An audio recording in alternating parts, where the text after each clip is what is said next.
Hi everyone, welcome once again to Riding Tiger with Arijit. Riding Tiger is basically a concept where when you start your life, you actually adopt a cow. It's small and you hold it in your hand with the intention that one day it will grow and it will become big.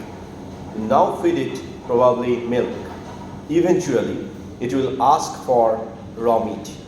And when you start your journey on the top of it, there is a risk you can't stop. The reason you can't stop, if it is hungry, probably it's going to try to kill you. So eventually, either of one of you needs to survive. So the basic principle of life is when you adopt life as your own life, you need to continue the journey and you need to understand the science and art of feeding your own tiger in your own way. And today I have got an amazing guest with me, a friend of mine, long time, is Dr. Bhattacharya, another Bhattacharya, Dr. Sudipto Bhattacharya. Welcome to Riding Tiger. Hi Arijit, how are you? Doing absolutely fine. If you can kindly introduce yourself to the audience, it will be really nice and great. I am a mad person. Mad in the sense that I tried a lot of things in my life and I started early, partially failed early and bounced back immediately. So what I feel like to tell about myself is I am groomed in the Ramakrishna Mission order in a monastic Gurukul system. That was my foundation of my childhood, where we were taught to be ethical, value-oriented and take risks in life for the humanity, for the underprivileged. To some extent, the germination happened early when I was taught business means concern for others. And I worked in my life for that. I am a textile engineer by bachelor's degree. Thereafter, worked in the industry for around about 10 years, not only making fabrics, designing fabrics. I also was into fashion technology, went abroad in Bangladesh to work with Miss B.B. Russell. And in Calcutta, I was also helping out designers in Wigan and Leigh College, Calcutta, and NIFT as visiting faculty of fabric science. Thereafter, I thought that I have traveled enough across the length and breadth of the country. Let me help my parents because I am an only child. I came back to Calcutta, but the restlessness within me couldn't keep me only engaged with my profession. I thought of adding value as far as education is concerned. I completed my executive masters in business administration program from Yadavpur University's Institute of Business and Management, and I was blessed with some teachers from IIM Calcutta who later on inducted me into their management development program, which used to happen in Tata Hall in IMC campus, where I contributed whatever little I knew, but more I learned from the participants as far as designing competitive strategies are concerned for corporates, service marketing, so on and so forth. But again, what happened is, we all know that change is the only constant. So I kept on moving forward, adding some values to my own credentials. I went ahead in Indian Institute of Engineering and Science and Technology, erstwhile BESU, Bengal Engineering and Science University, Shibpur, to teach their management subjects and complete my PhD in entry and growth strategies for international brands who are into business academics. So that was on which I worked for 5 years, completed my PhD. In the meantime, I got lovely opportunities from National Entrepreneurship Network and I completed my postdoctoral certification from Stanford Technology Ventures program on Entrepreneurship Educator certification courses. Plus, Goldman Sachs gave me scholarship to complete program on 10,000 women entrepreneurs. So that was from London Business School. But doing all this, I was finding a gap in my life. What I did after knowing all this. So fortunately, I got the chance. Marang Guru Murmur, one of my friends of Narendra Ramakrishna Mission, helped me to embark on my first generation startup journey. So going to a tribal village in Santal Pargana in Purulia, I got to know about their lifestyle, and they also are people who think about us as guests coming from a much civilized world than theirs, though they don't give something out of handshake, which we usually have a concept, they gave me burnt mangoes with lychee juices inside it. Wow. I ate it and it was fantastic. I was floored. So I told Marang, can you give me 3 pairs, father, son and mother, daughter, so that I can take them to the city of Howrah, keep them there and do something for them. Finally I got it. And one of my friend, Uttam Basu, he was having a packaging business. And that was a semi-automatic machine. He was making cups for pastries and cakes out of the flimsy polymeric sheet. And ultimately, when he made all this, he was not having the exact capacity to fulfill the requirement of the market. And he married also. So he told that, Sudipto, I am losing my name. I told, you stop your business. He told, then how I will feed my wife? I am a newlywed husband. So I told that at least don't earn a bad name in the entire market. So finally, when I got this tribals with me, on the terrace, we divided their roof into few cubicles where they started staying.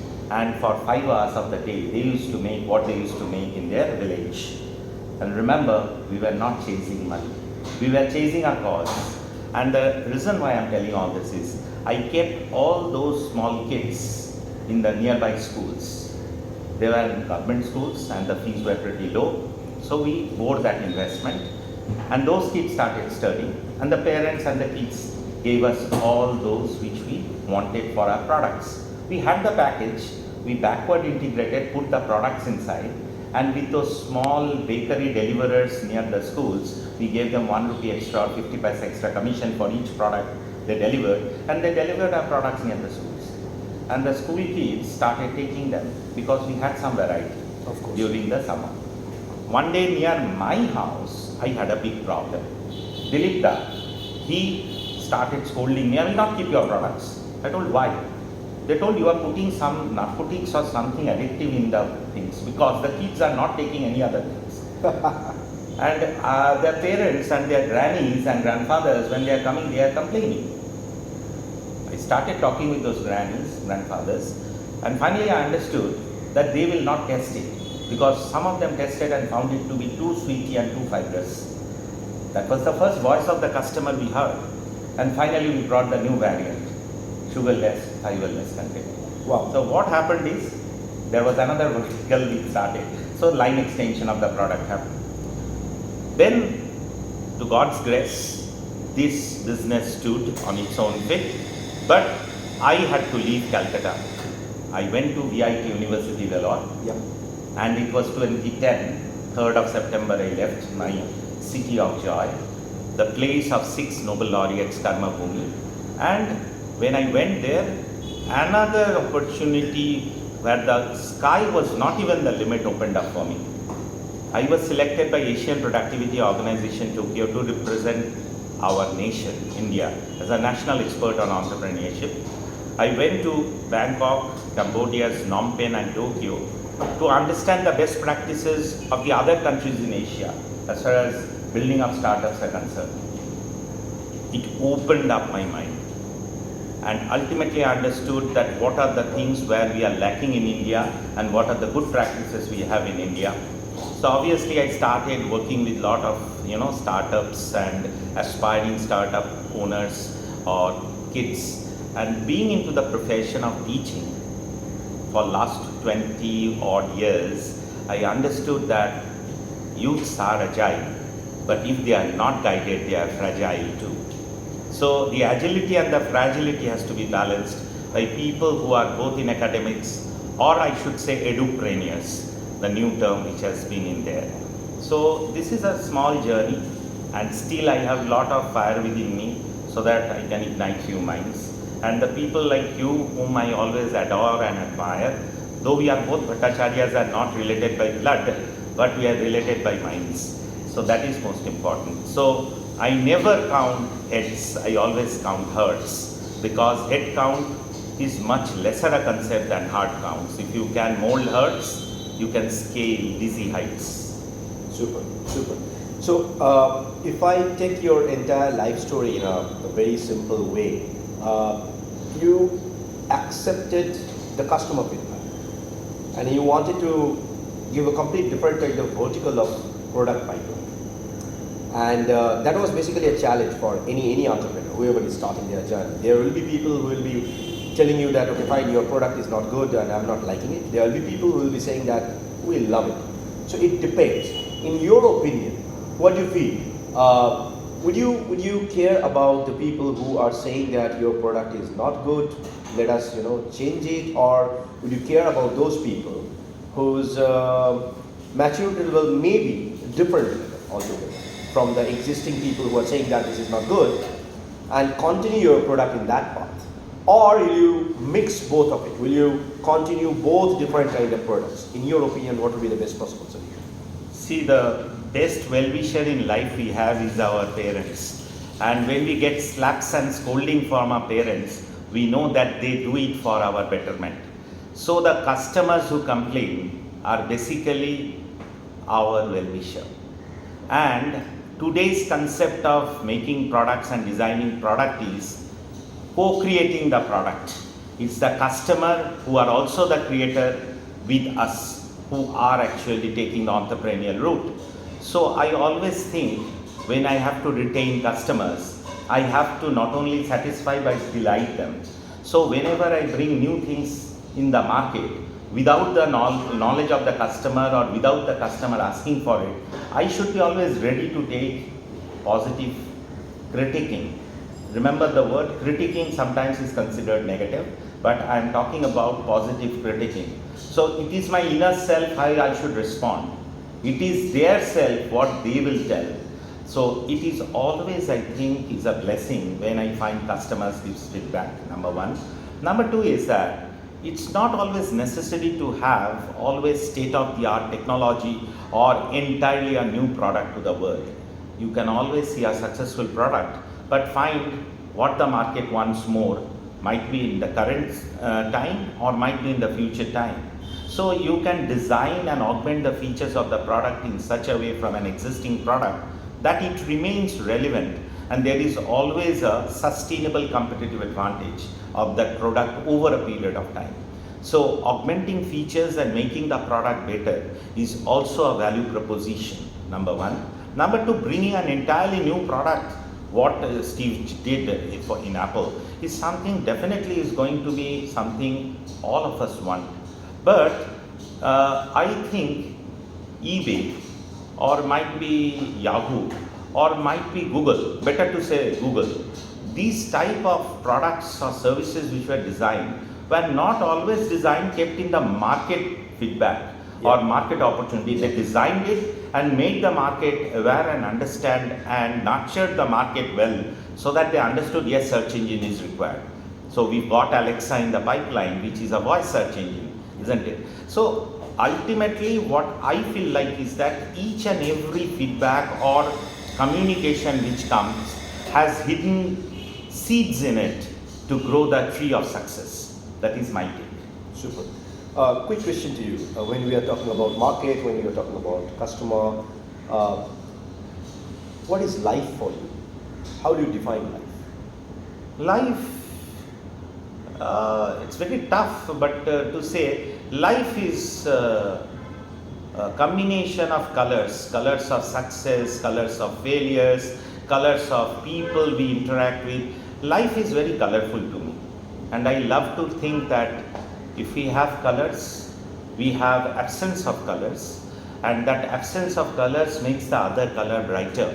So I used to always think like this, and used to tell my well-wishers and my relatives, whenever they used to face failures, that when a dancer dances, she slips and she gets up dancing and makes that slip a part of his or her performance. So it's very important to consider life full of contradiction, full of contrast, but ultimately the word is like the game and the show should go on, life should go on.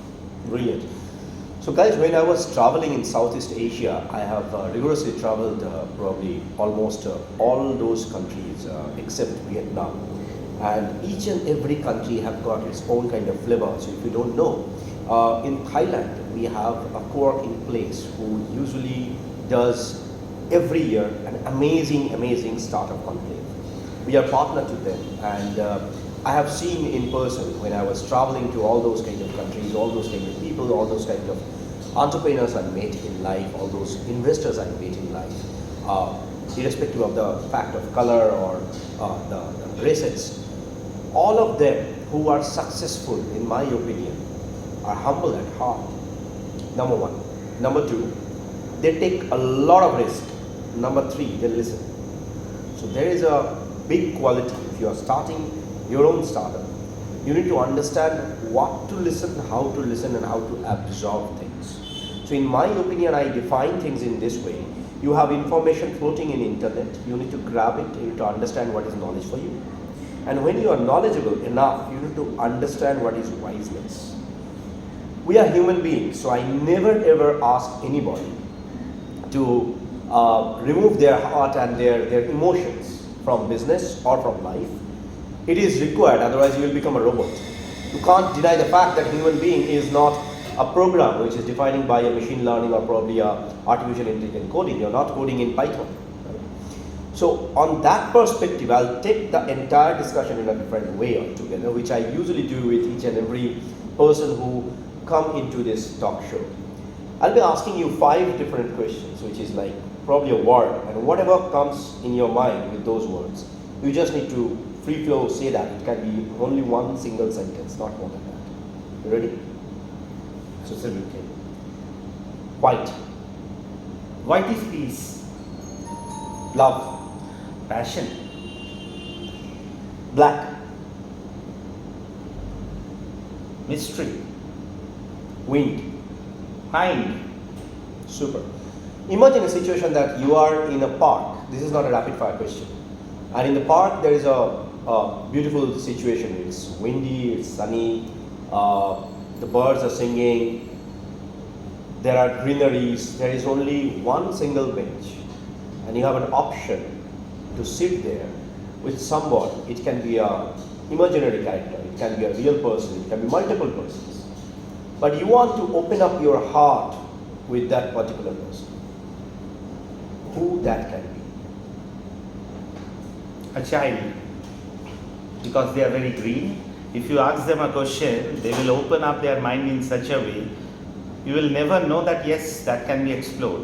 So I always love blank canvases where you can draw a lot of things. A child's mind is like a blank canvas. So if I get a child on my side and I ask him, keep on asking him a lot of things about life which he might not have experienced or she might not have dealt with, she will always imagine and tell something which we adults have lenses on our heart and mind and soul, but we will not be able to see the greenness of their mind in the way they think. Lot of depth. I mean, I just don't want to explain things in this simple, usual video talk show, but would love to have your comments, your inputs into the channel. Feel free to communicate in our LinkedIn, in our Instagram, in the Facebook, definitely in YouTube. Feel free to keep blessing us, keep loving us, and don't forget to subscribe the channel. Thank you so much for watching. Thank you so much for listening to us. Just before Arijit wraps up, usually I always have this tug of war. I will tell the last word. Please don't lose the innocence of your mind. Entrepreneurs should be like kids, like child. When entire world says no, they know how to say yes. So it's very important to be a child at heart. Thank you, Arijit, for such lovely opportunity.